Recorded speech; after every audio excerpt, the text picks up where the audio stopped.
دیتا زینب کی ہے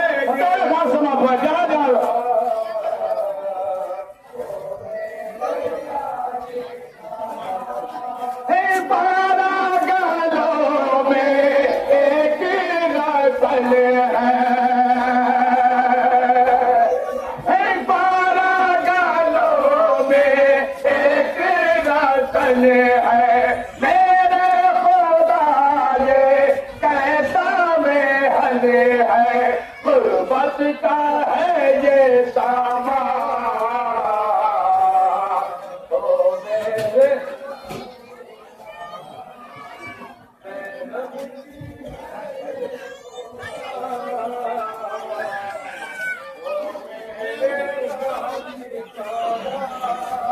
پردے کے پاس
دیکھیے آپ سمجھ جائیں گے. ایسا بات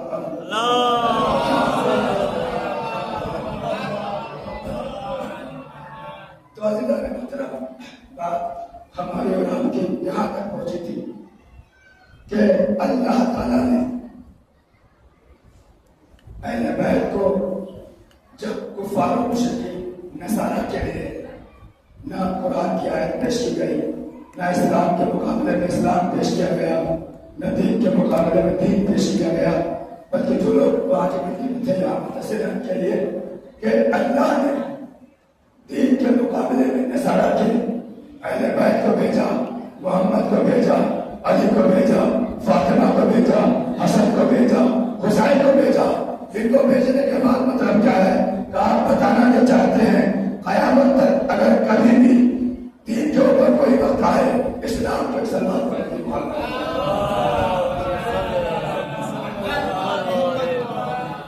اگر دین کے اوپر کوئی وقت آئے، اسلام کے اوپر کوئی وقت آئے، محمد کی صداقت کے اوپر کوئی انگلی اٹھائے تو قرآن لے کر کے مت جانا، مولوی کو لے کر کے مت جانا، اپنا علم لے کر کے مت جانا، اہل بیت کے ساتھ جانا، محمد کو لے کر کے آنا، علی کو لے کر کے آنا، فاطمہ کو لے کر کے آنا. اگر کبھی بھی تمہیں دشمن کا مقابلہ کرنا ہو، دشمن سے موازنہ کرنا ہو، دشمن کے خلاف آنا ہو تو اپنی طاقت مت لے کر آنا، اہل بیت کے راستے سے آنا، اہل بیت کے سہارے سے آنا. اور یاد رکھیے دین کو اہل بیت کی ضرورت ہے، اہل بیت کو دین کی ضرورت نہیں ہے. دین اہل بیت کا محتاج ہے، اہل بیت دین کے محتاج نہیں ہے. آپ کہیں گے کہاں سے یہ آپ نے پڑھ دیا؟ تو سنیے دین کا اگر دین سے فائدہ اہل بیت کو پہنچے، بہت توجہ، دین سے فائدہ اہل بیت کو پہنچے تو اہل بیت دین کے محتاج، اور اگر اہل بیت سے فائدہ دین کو پہنچے تو دین اہل بیت کا محتاج. ہم نے کربلا میں دیکھا حسین نے اپنا سر دین کے لیے کٹا دیا، دین محتاج تھا، حسین محتاج نہیں تھا.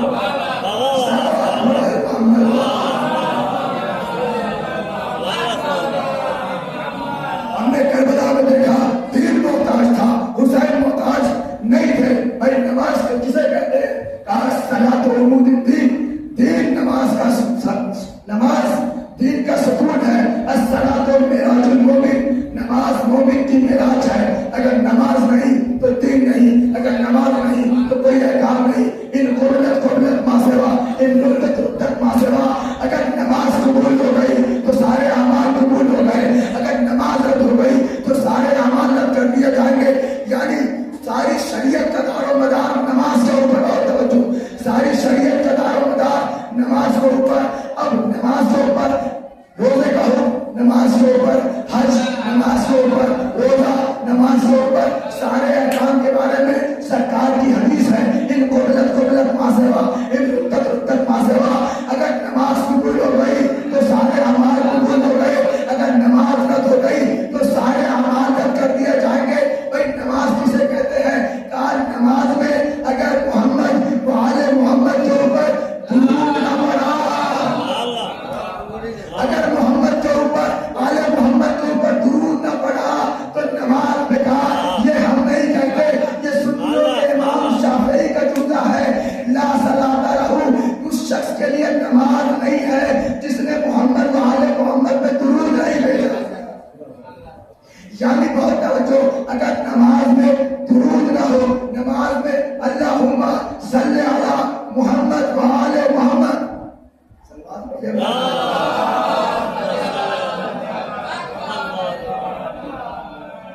امام شافعی کا جملہ ہے. اہل سنت کے امام شافعی جیسے امام ابو حنیفہ، امام مالک، امام حنبل، ویسے ہی امام شافعی جن کا مسلک ہی ہے. اور ہمارے امام اس بات کو مانتے ہیں، لیکن اتنے بڑے امام نے اہل سنت کے یہ کہہ دیا کہ اگر نماز میں کوئی شخص محمد والے محمد کے اوپر درود نہیں پڑتا تو اس کی نماز وہ نماز ہی نہیں ہے. نہیں، وہ نماز ہی نہیں ہے. یہ نہیں کہا کہ نماز باطل ہو جائے گی. بہت توجہ چاہتا ہوں، یہ آپ جانتا ہوں کہ آپ تھکے ہوئے ہیں، لیکن آپ سے زیادہ تھکا ہوا میں لگ رہا ہوں. سلوات میں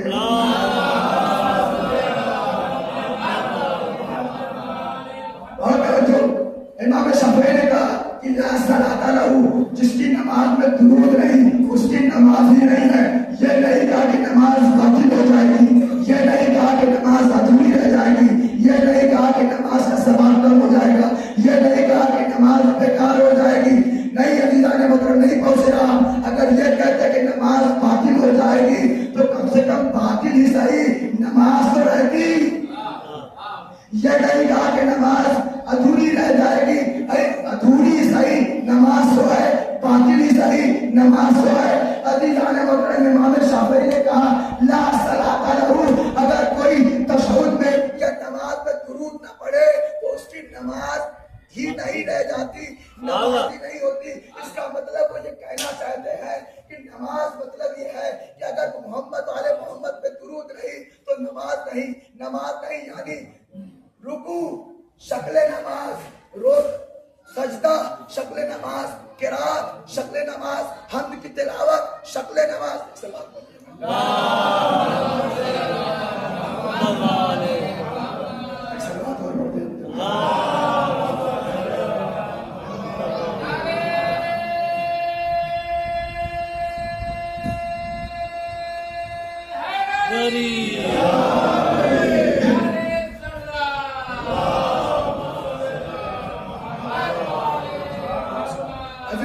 آپ پہنچے بھائی. امام شافعی نے کہا کہ اس کی نماز نہیں ہوتی. مطلب کیا ہے؟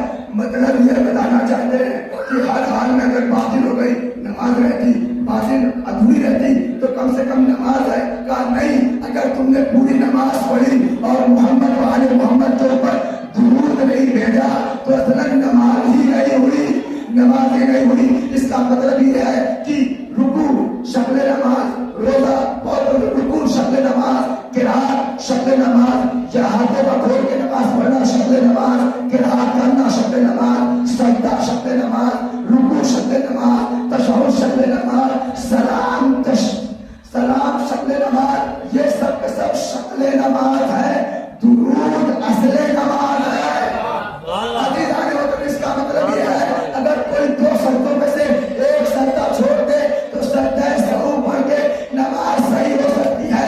ایک رکوع بھول جائے نماز باطل ہو جائے گی، لیکن باطل ہی صحیح نماز رہے گی. لیکن کوئی محمد والے محمد کے اوپر نماز میں درود چھوڑ دے تو پھر نماز نہیں رہے.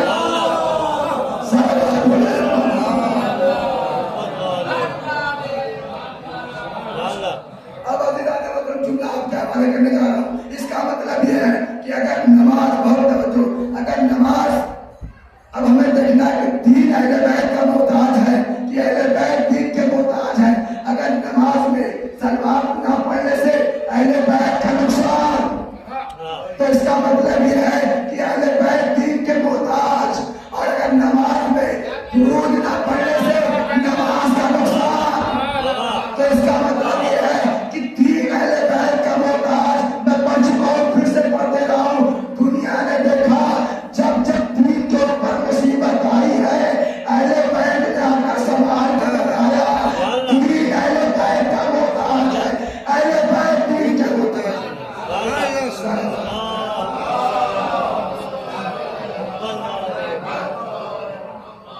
ایسے بہتر آپ میں سلمان پڑھے.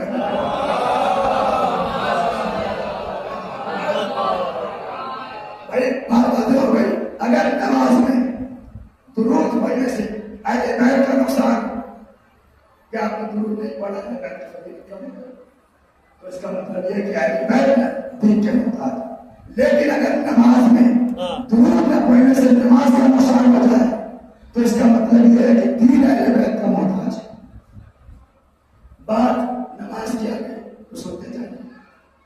بھائی صلوات حکم قرآن ہے، جزء قرآن نہیں. نماز درود ہوتا ہے، صلوات ہوتی ہے، حکم قرآن ہے، جزء قرآن نہیں. جزء قرآن کا مطلب کیا ہے؟ یعنی الحمدللہ کے یا بسم اللہ کی بے سے لے کر کے والناس کی سین تک آپ کو پورے قرآن میں کہیں کے اوپر اللہم صلی علی محمد و آل محمد نہیں ملے گا. سلام پڑھیں.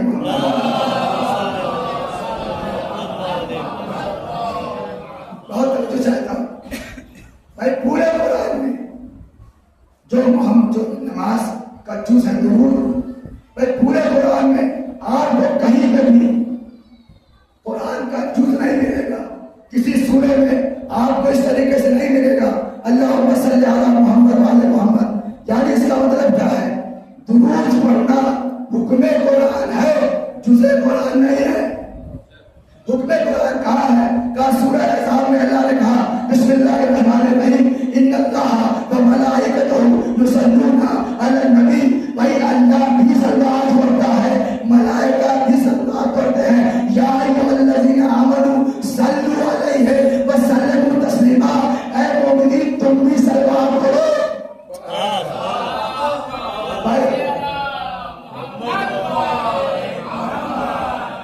ایسے صلوات پڑھیں گے تم تو نہیں مانا جائے گا۔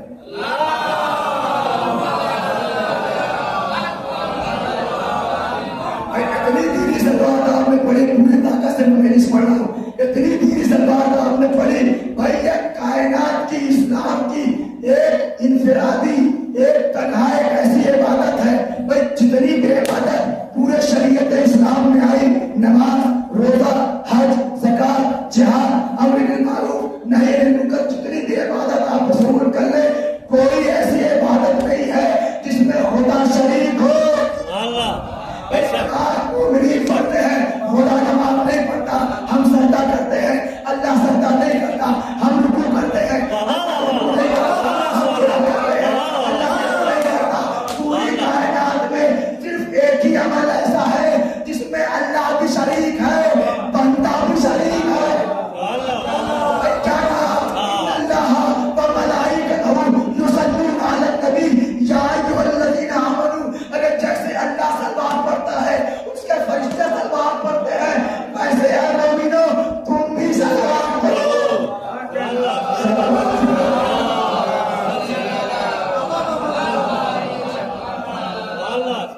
کم سے کم صلوات پڑھنے میں کنجوسی مت کیا کریے، ایک صلوات اور پڑھنا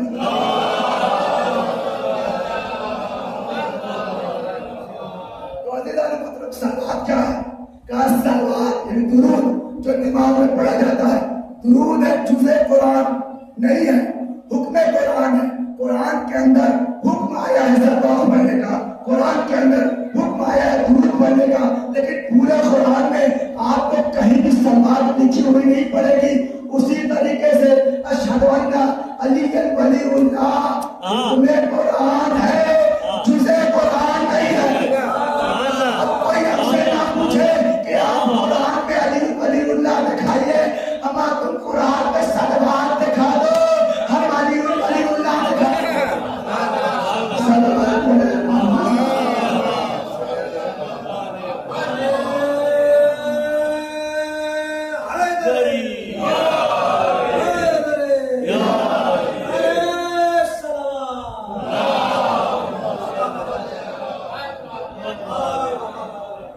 پورے قرآن میں اور آپ کا اندر صلوات ہم لوگ کی نہیں، ایسا نہیں ہے۔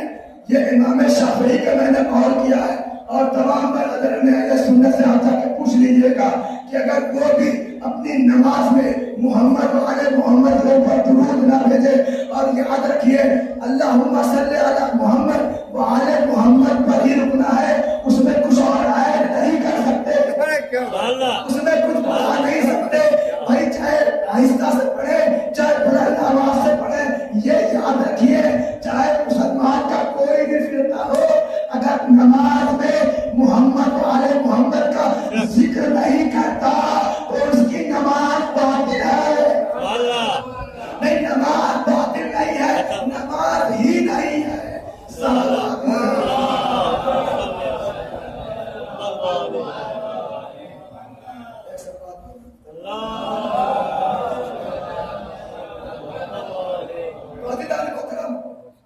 صلوات محمد وعلی محمد پہ بھیجنا۔ درود کیا ہے؟ حکم قرآن ہے، جز قرآن نہیں، قرآن کے اندر لکھا ہوا نہیں ہے، لیکن حکم قرآن ہے۔ اشہد ان امیر المومنین و امام المتقین و علی ولی اللہ، یہ جو بھی کلمہ ہے یہ حکم قرآن ہے، جز قرآن نہیں ہے۔ ہم نے قرآن میں دیکھا انما ولیکم اللہ و رسولہ، اللہ تمہارا ولی ہے، اس کا رسول تمہارا ولی ہے، اور وہ ولی ہے جو حالت بھائی یہ کیا ہو گیا؟ حکم ولایت. یہ کیا ہو گیا؟ حکم ولایت. اب جملہ آپ کی سماعتوں کے حوالے رکھتے مسائل. بھائی صلاۃ نماز میں درود بھیجنا یہ حکم قرآن، یہ حکم قرآن جزء قرآن نہیں ہے. اشہد ان علی ولی اللہ کہنا حکم قرآن ہے، جزء قرآن نہیں ہے. اے عزیزان محترم، جب نماز بہت توجہ، نماز کیا ہے؟ درود کیا ہے؟ ذکر رحمت ہے، تقاضۂ رحمت پہ. بس یہ 1 منٹ کی بات کر دوں. درود کا مطلب کیا ہے؟ اے میرے اللہ اپنی خاص رحمت محمد آل محمد کے اوپر نازل کر. یہ کیا ہے؟ حکم رحمت نزول، رحمت کی دعا کرنا. یہ کیا ہے؟ اعلان ولایت، وہ ہے اعلان رحمت، یہ ہے اعلان ولایت. بہت توجہ. اعلان رحمت کیا ہے؟ حکم قرآن ہے، جزء قرآن نہیں. اعلان ولایت حکم قرآن ہے، جزء قرآن نہیں. ارے جب بغیر اعلان رحمت کے نماز مکمل نہیں تو بغیر اعلان ولایت کے دین کیسے مکمل ہوگا؟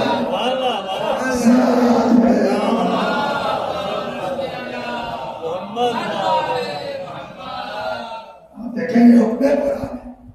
قرآن یہ کہہ رہا ہے کہ نماز حکم قرآن، درود پڑھنا حکم قرآن.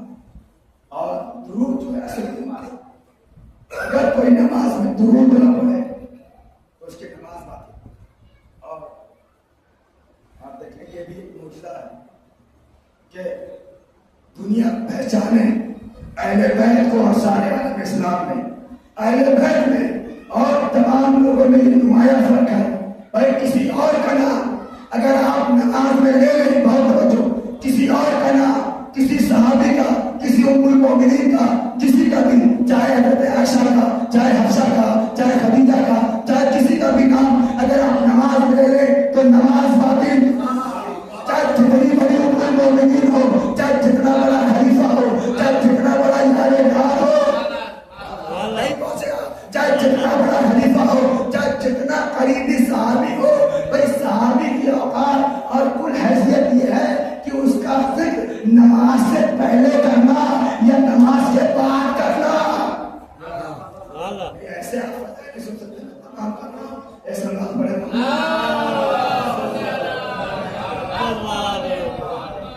آخری بات اسے مت کرنا.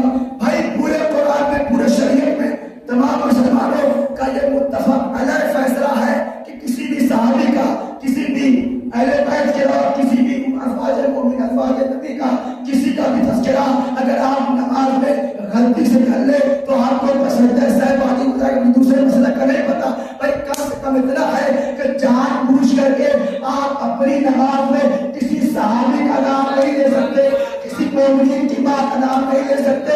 یہ تنہا فضیلت ہے.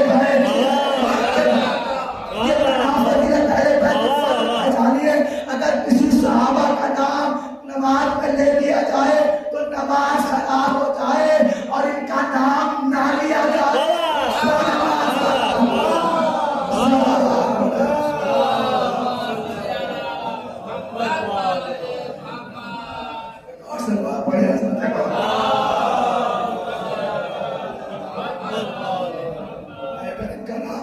نماز میں نہ لیا جائے. اپنے ابا سے بہت محبت کرتے تھے. کیا بات ہے. کوئی لے سکتا ہے، کوئی لیتا ہے اپنے باپ کا نام نماز میں. بہت صحابی پسند ہے، ہمیں ابو ذر پسند ہے، سلمان پسند ہے، مقداد پسند ہے. کوئی ہے جو نام لیتا ہو نماز میں ابو ذر کا، نماز میں سلمان کا، چاہے جتنے بڑے مولا کے شہبائی ہوں، لیکن ان کا نماز میں غلطی سے لے لیا تو نماز باطل ہو جائے گی. اور ان کا نام اگر نہیں لیا تو بھی یہ فرق ہے اہل بیت میں اور امت میں. لیکن اس فرق کا بھی پاس و لحاظ نہیں. اتنی زیادہ عظمت جس کی بیان کی گئی ہو، اور یہ تو ہونا ہی تھا کہ جس کے جتنے زیادہ فضائل ہوتے ہیں اس کے اتنے ہی زیادہ دشمن ہوتے ہیں. جس کے پاس جتنی زیادہ کرامت ہوتی ہے اتنے ہی زیادہ اس کے دشمن ہوتے ہیں. اور اس کا اندازہ ہمیں کربلا میں ملا. مدینے سے لے کر کے سن 11 ہجری سے جو مصیبت کا سلسلہ گے آج کہاں مصیبت آئی جا رہی ہے؟ کیا یہ کم مصیبت ہے کہ کسی کے باپ کا غم بنایا جا رہا ہو اور بیٹا کھل کر کے اپنے باپ کی مجلس نہ کر سکے؟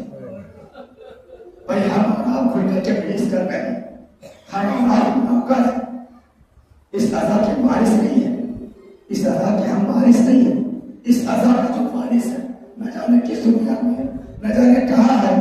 بھائی لوگوں سے چھو کر کہنا ہونا یہ چاہیے تھا کہ آپ کھل کر کے بیٹھتے، مبینہ کے پھوسا دیتے، اے مولا آپ کو اکبر کا پھوسا، اے مولا آپ کو محمد کا پھوسا، اے مولا آپ کو زینب میں پوچھوں کا پھوسا۔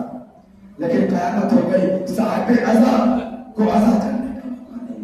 آج بھی مظلوم ہے میرا باپ، آج بھی اس دور سے جہاں شیعہ اتنے کھل کر عبادت کر رہے ہیں، لیکن زہرا کا لال چھپا ہوا ہے، اللہ کی مصلحت سے نعمت میں ہے۔ ایسے مبارک کب مصیبت ہے تو ہمیشہ ہر دور میں اہل بیت کے اوپر مصیبت کھائی جاتی رہی ہے۔ آپ صبح سے ذکر و فضائل و مسائل سنتے ہوئے چلے آ رہے ہیں، بس ایک جملہ پڑھوں گا اور ذہن تمام کر دوں گا۔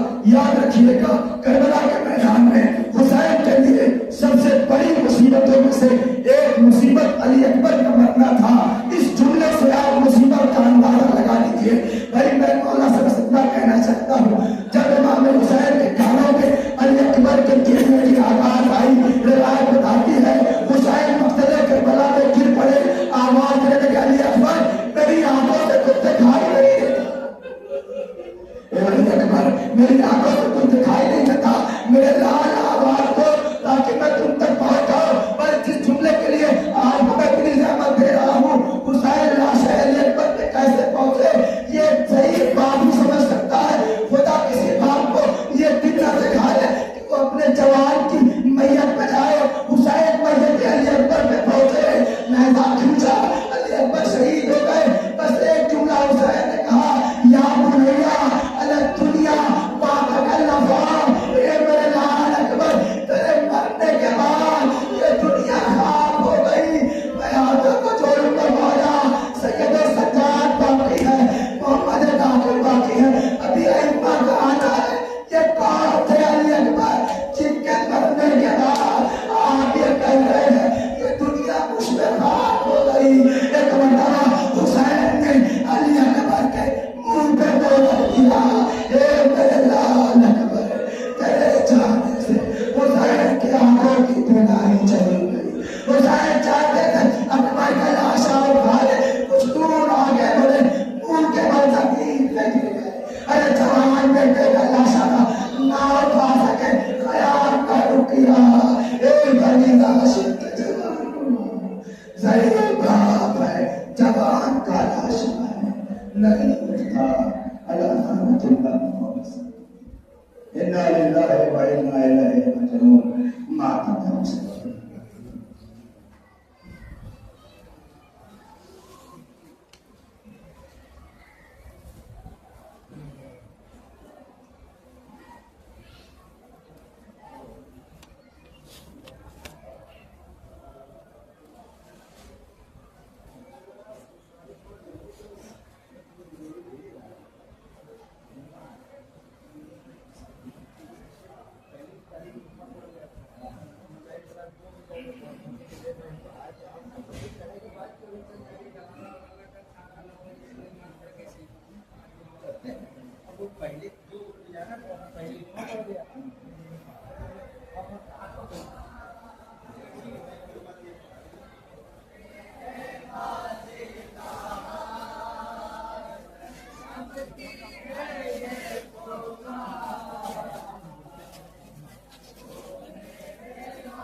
اللهم صل على محمد وعلى محمد.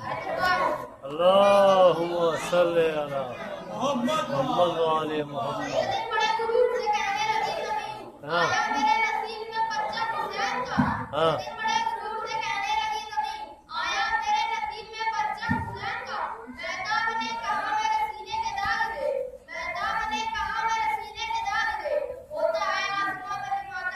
حسین کا سوال. اللہ صلی علی محمد وعلى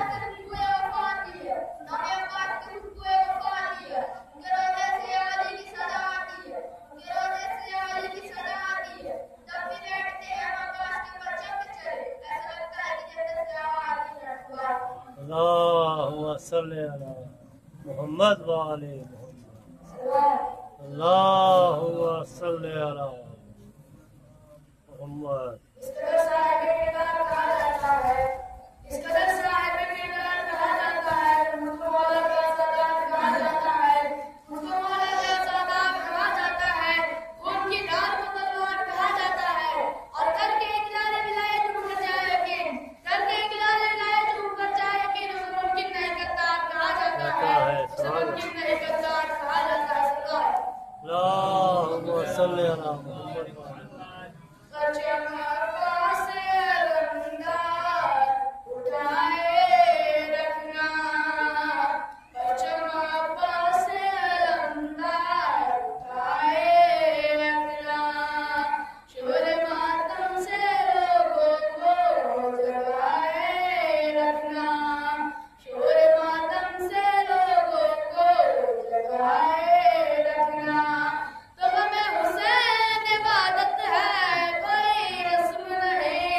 حسین علیہ السلام کی بارگاہ میں نذرانہ عقیدت کا پیش کیا۔ جوش ولی آبادی کہتے ہیں انسان کو بیدار تو ہونے کے دو، ہر قوم کو آگے کی ہم آگے ہیں۔ اس کا مطلب یہ ہے کہ اگر آج کوئی حسین کو نہیں پہچان سکا ہے تو دو ہی وجہ ہے، یا تو وہ حسین کے قاتلوں کی نسل سے ہے، یا تو وہ سبحان اللہ سبحان اللہ سبحان اللہ اللہم صلی علی محمد۔ اس لیے کہ حسین کو قتل کرنے والوں میں نہ کوئی ہندو مذہب کا تھا، نہ یہودی مذہب کا تھا، نہ عیسائی مذہب کا تھا، کسی اور مذہب کے لوگوں نے حسین کو قتل نہیں کیا۔ قتل انہیں لوگوں نے کیا جو اپنے آپ کو مسلمان کہلا رہے تھے، مسلمان ہونے کا دعویٰ کر رہے تھے، اور یہی نہیں کہ مسلمان ہونے کا دعویٰ کر رہے تھے بلکہ وہ رسول کا جانشین اپنے آپ کو سمجھ رہے تھے کہ رسول کی جگہ بیٹھے ہوئے ہیں۔ یعنی مسلمانوں کی بدقسمتی اس سے بڑی اور کیا ہوگی کہ یزید جیسے انسان کو خلیفہ مان لیا۔ اور یزید جیسے انسان کو جب خلیفہ مان لیا گیا تو ہم ہر خلیفہ کو آنکھ بند کر کے مان نہیں سکتے، اس لیے کہ پتہ نہیں خلافت کے لباس میں کون یزید بیٹھا ہوگا۔ بے شک، واہ واہ واہ، سبحان اللہ سبحان اللہ محمد والے محمد۔ تو ہم ہر آنکھ بند کر کے ہر ایک کو بے شک دعویٰ کر لے کہ خلیفہ ہے، اسے ہم خلیفہ نہیں مان سکتے، نہ ہر حاکم کو ہم حاکم مان سکتے۔ ہمارے یہاں جو حاکم ہوگا وہ معصوم ہوگا، ایسا معصوم ہوگا کہ جس سے کوئی غلطی نہیں ہو سکتی، جس سے کوئی خطا نہیں ہو سکتی۔ ہم ایسے حاکم کو کیا مانیں کہ جو شراب کے نشے میں 2 رکعت کے بجائے 4 رکعت پڑھا، کیا بات کیا بات، اور بعد میں جب واہ واہ واہ واہ، یہ کیا کیا تو کھڑا ہو کے کہے کہ اگر تسکین نہ ہوئی ہو تو اور پڑھا دو، کیا بات ہے، سبحان اللہ اللہم صلی علی محمد والے محمد، سبحان اللہ۔ مسئلہ ہے، اور حسین کے نام میں کیا جاذبیت ہے، کیا دلکشی ہے۔ کوئی بھی واقعہ ایک بار سنیے، 2 بار سنیے، 4 بار تھک جائے گا، 10 بار سنیے، دل بھر جاتا ہے۔ لیکن 14 صدیوں سے حسین کا تذکرہ، محمد والی محمد علیہ السلام کا تذکرہ ہو رہا ہے اور لوگ سن رہے ہیں۔ آپ یہ سمجھ لیجئے کہ اگر کسی کی مخالفت میں 3 طبقہ ہو، 3 طبقہ اگر کسی کی مخالفت میں ہو تو اس کے نام کو کوئی بچا نہیں سکتا۔ ایک بادشاہوں کا طبقہ، حکومت کا طبقہ، حکومت اگر کسی کو مٹانا چاہے تو اسے کوئی بچا نہیں سکتا۔ حکومت کے پاس طاقت ہے، حکومت کے پاس فورس ہے، حکومت کے پاس میڈیا ہے، حکومت کے پاس پیسے ہیں، جو چاہے وہ حکومت کر سکتی ہے۔ تو اگر حکومت کسی کی مخالف ہو جائے تو اس کے نام کو کوئی بچا نہیں سکتا۔ دوسرا سرمایہ دار طبقہ، سرمایہ دار طبقہ، سرمایہ دار طبقہ جس طرف ہو جائے، وہ چاہے تو میڈیا خرید لے، وہ چاہے تو مولویوں کو خرید لے، وہ چاہے تو رائٹرز کو خرید لے، وہ چاہے تو زبانوں کو خرید لے، وہ چاہے تو قلم کو خرید لے، اور جس کے خلاف جیسے چاہے ویسے پروپیگنڈا کر دے۔ تو ایک تو حکومت، دوسرے سرمایہ دار طبقہ، تیسرے میڈیا۔ میڈیا اگر کسی کی مخالف ہو جائے تو ظاہر سی بات ہے کہ میڈیا اچھے کردار کو برے کردار میں تبدیل کر سکتی ہے۔ یہی وجہ ہے کہ حکومتیں اکثر میڈیا کو خرید لیا کرتی ہیں اور میڈیا بڑی آسانی کے ساتھ بک جایا کرتی ہے۔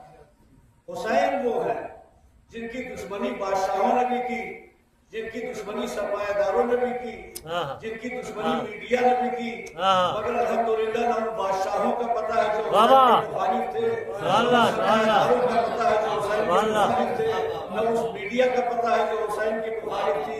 حسین کا پرچم آج بھی لہرا رہا ہے۔